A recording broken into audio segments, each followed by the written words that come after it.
If you still have some daylight left when your cruise ship arrives in Victoria, which will be at Ogden Point, one of the easiest things you can do walking from the cruise ship is to take a walk to the Ogden Point breakwater. It can be a perfect spot to watch the sunset, and there's even a little lighthouse at the end.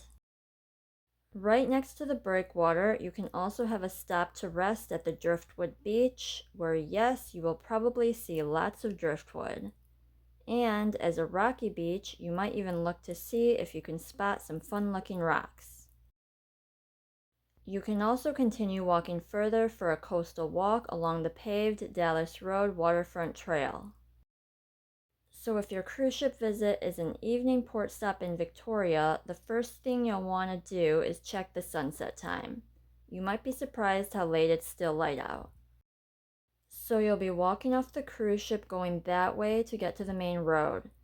And then that way, which will be to your left coming from the cruise ship, is downtown Victoria and the inner harbor. And then to your right is the breakwater.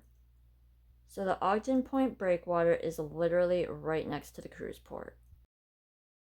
So from walking off the cruise ship to walking through the cruise terminal area and following the signs, it took me around 10 to 15 minutes to get to the main road.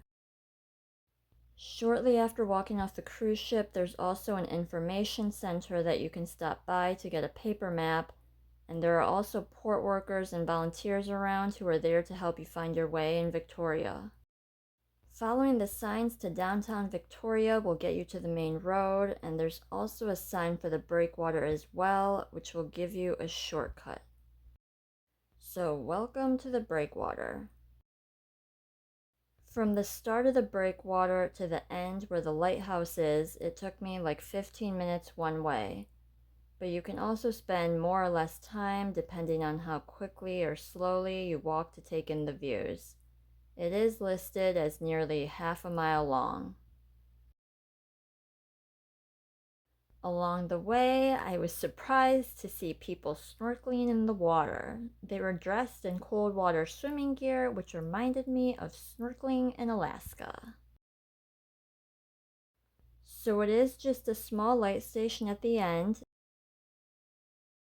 and you can get a good view of the cruise ship from here too as you hang out at the end of the breakwater around the little lighthouse. So then you can head back, and then you can continue your walk away from the cruise port, and you'll see the Ogden Point sundial, which is marked on Google Maps. And then head on down to the Driftwood Beach to see driftwood up close, as well as the rocks. Then you can continue on the Dallas Road waterfront trail. There's the cruise port area, there's the breakwater, and here's the Dallas Road waterfront trail, which you can take to Holland Point Park, which is another area you can get shoreline access. So from the Ogden Point sundial right next to the breakwater to Holland Point Park is around a 10-minute walk. And if you have a daytime visit to Victoria, then you can take the Dallas Road walking route to go to Beacon Hill Park, where you can see a really tall totem pole, some gardens, and just have a nice walk through the park. From the Ogden Point sundial to Beacon Hill Park is about a 30-minute walk. And from Beacon Hill Park, you can also walk further to downtown Victoria and the inner harbor.